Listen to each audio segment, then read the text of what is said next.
Ini kami Majelis Taklim Al-Hadidiyah berangkat dari kisah itu kami merintis mulai dari nol, dari 30 50 kami merintis yang alhamdulillah waktu itu dipimpin oleh Bapak Agus Salim. Merintis tuh santunan tuh ya.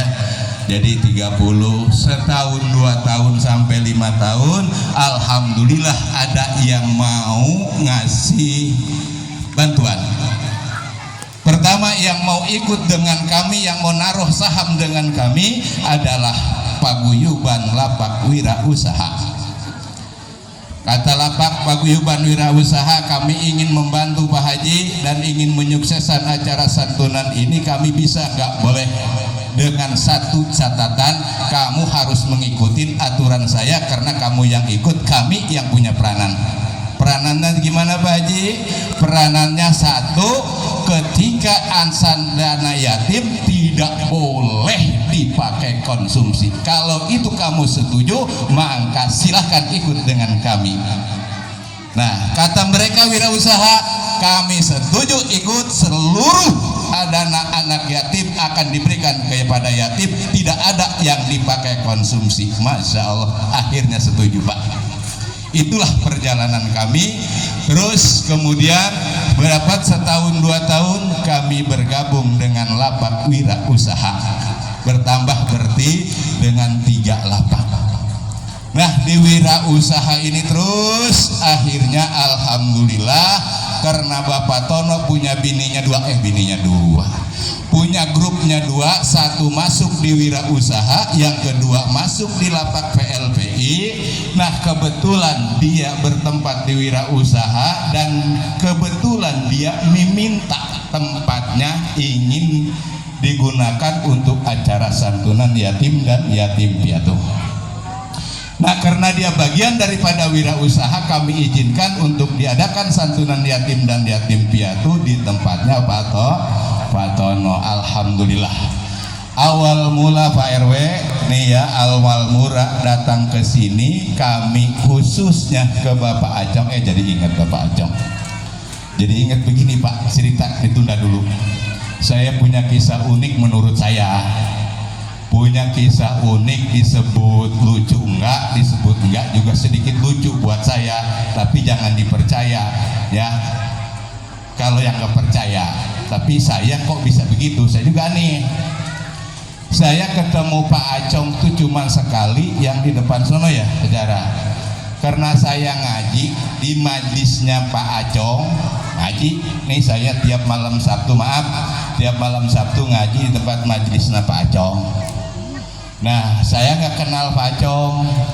Kemudian Pak Acong ngedadak, itu majlis belum diresmiin, minta diresmiin, yang ngedoanya saya, minta yang ngedoainnya saya. Terus jadilah saya yang ngedoa, kemudian saya hadrotin tuh Pak Acong ya. Dia minta dihadrotin, ila hadrotin Pak Acong. Dalam hati saya mengatakan begini, ya Allah, orang ini baik amat, mudah-mudahan dipanjangkan umurnya, disehatkan badannya. Ini cerita, bukan ngedoain. Ini lagi cerita boleh nyata, boleh enggak, boleh percaya, boleh enggak. Ila hadrotin Pak Acong. Ya Allah, dalam hati ini orang baik banget, moga dipanjangkan umurnya, sehatkan badan, lancarkan rezekinya ya Allah. Al-Fatihah. Kata saya kan, saya liatin tuh Fatihah saya tuh yang dihadrotin sama Pak Acong itu, Fatihah saya loading, baik. Tahu loading nggak? Tahu. Muter.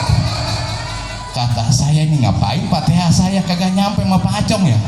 Itu Fatihah saya liatin tuh. Saya liatin Fatihah saya udah muter-muter sampai rumah gedong yang mewah sono, dicari nama Acong gak masuk. Mungkin tuh Fatihah bilang namanya Acong, orangnya kayak begini, orang Indonesia. Itu mungkin tuh, jadi keder tuh Fatihah saya. Sampai itu ke Muara Kapuk itu Fatihah saya muter di sono, ada orangnya bener, namanya bener, tapi kok begini ya? Masa saya Fatihah dikasih sama orang Cina gitu kan? Tuh, masa saya balik lagi tuh Fatihah. Itu saya liatin Fatihah balik lagi. Mungkin Pak, itulah boleh saya katakan tadi yang sudah tahunan dekat dengan Pak Acong, Pak RW saja baru tahu udah dekat, nggak kenal yang nama Pak Acong, nama aslinya nggak kenal. Bener nggak?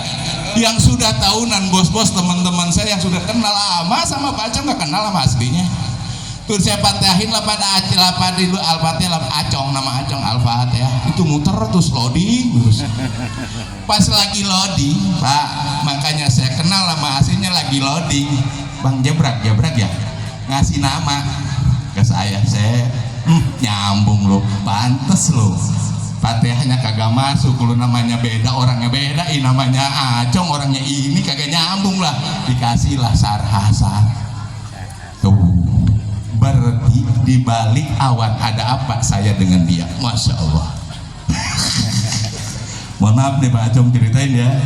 Jadi pas lagi loading betul Fatihah dia ngasuhin nama nih. Loh, ini gara-garanya nih pantes Fatihah saya kagak nyambung, nggak taunya nama aslinya Sarhasan. Maka saya kasih pangkat tuh ya, namanya tuh dikasih Sarhasan Al-Bantani, karena yang bisa perang atau bisa komunikasi di alam gaib adalah mayoritas orang Banten dan orang Cirebon. Makanya itu setelah dikasih nama Sarhasan, oh maka sampai ingat, sekarang sampai ingat terus sih namanya Pak Acong. Masya Allah, itu jadi riwayatnya kenapa saya kenal walaupun baru satu kali kenal, karena di situ di Fatihah tuh dia muter Fatihahnya, terus dia nyambung ngasih nama dia. Heran kayak orang ngoling aja gitu, saya bingung kayak orang ngoling itu. Dikasihlah nama dia yang asli ke saya, baru Fatihahnya nyambung.